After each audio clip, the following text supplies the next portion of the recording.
Elara knew the sound of a dragon's mind. To the rest of the world, they were magnificent, mindless beasts of claw and fire, tools of war and transport, but nothing more. Yet since she was a small child, Elara had heard their thoughts. Not in words, but in emotions. A deep, resonant hum of loneliness, a sharp, searing flash of rage, the quiet contentment of sun on scales. She had learned to block them out, to keep the world's cacophony at bay, but some were too loud to ignore.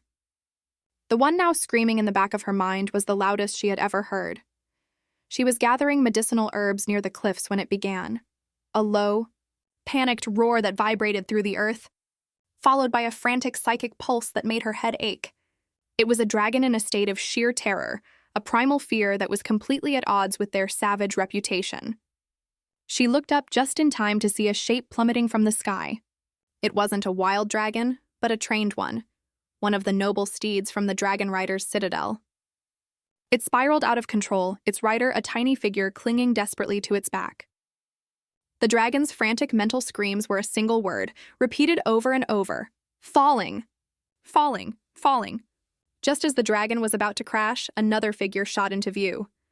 Commander Draven. He was the most feared dragon rider in the kingdom, a man whose reputation for being as fierce as his dragon Ignis preceded him. Draven's dragon was a nightmare of obsidian scales and burning amber eyes, and unlike the others, its mind was a fortress. Elara had tried to touch it once and had been met with a wall of pure, unadulterated contempt. She saw Ignis now, a dark streak of fury as it tried to intercept the falling dragon. But the panicked beast was too far gone, too consumed by its fear. It hit the side of the cliff with a sickening crunch, both rider and dragon tumbling into the jagged rocks below. Draven landed a short distance away, his face grim.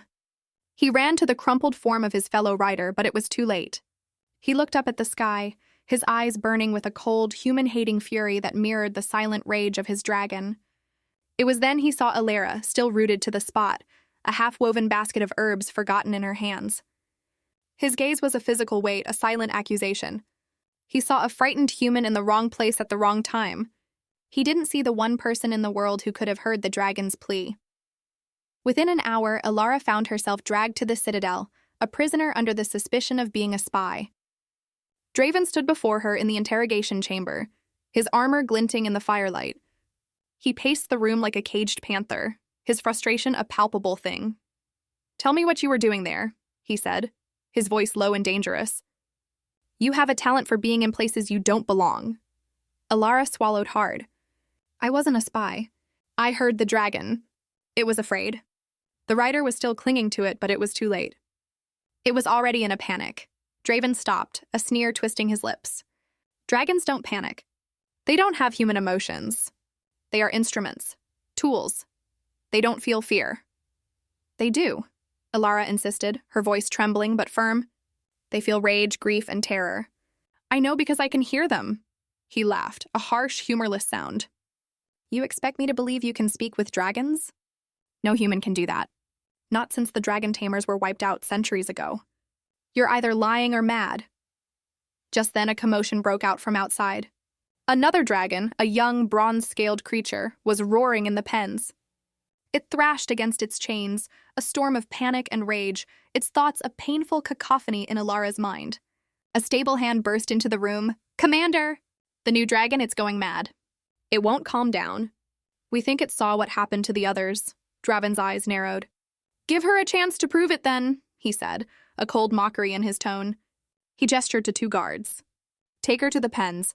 If she can calm it, she lives. If not, well, we'll see what the Citadel's dungeons look like." Elara walked into the dragon pens, the frantic screams of the young dragon a physical force against her. It was thrashing, its eyes rolling in terror. She ignored the guards and Draven, who watched from a safe distance, his arms crossed over his chest. She closed her eyes and focused, pushing her mind through the barrier of her own fear, past the dragon's rage, to the core of its being. She saw not a beast, but a terrified young thing, haunted by the memory of its fallen comrade. She felt its grief, its raw pain, its desperate need for comfort. "I know," she whispered, her voice carrying through the din. "It's all right. I know you're scared." She reached out, and for the first time, she didn't just hear the dragon's emotions. She sent her own. A pulse of calm, a wave of empathy, a promise of safety. The dragon flinched, then its thrashing slowed. Its great panicked roars subsided to a low rumble, and its wild eyes met hers. It was a silent conversation, a communion of spirits. Elara lowered her hands, and the dragon went still, pressing its great scaly head against the fence as she ran her hand along its snout, its mind now a quiet hum of peace and trust. Draven watched, dumbfounded. The impossible had just happened. A mere human had done what a dozen trained handlers could not. She hadn't used magic or force. She had used something else, something he couldn't name. He had spent his life believing dragons were nothing but tools, their riders their masters. But he saw it now, in the quiet bond between Elara and the bronze dragon. It was a connection born of understanding, not command. When Elara turned to face him, there was no arrogance in her gaze, only a deep, weary empathy. He found himself looking at her not as a prisoner, but as an anomaly, a mystery he was desperate to solve. He walked to the gate and opened it. "You're free to go," he said, his voice clipped. Elara didn't move. "They're still afraid," she said softly, gesturing to the other dragons. "The fear is spreading. It's a sickness in their minds. You have to stop it." He didn't answer right away.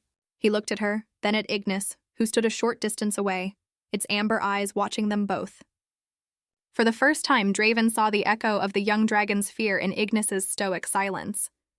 He had always taken his dragon's loyalty for granted, never stopping to consider the thoughts behind its eyes. Finally, he looked back at Elara. The contempt he had felt for her was now a fragile curiosity, tinged with a reluctant respect.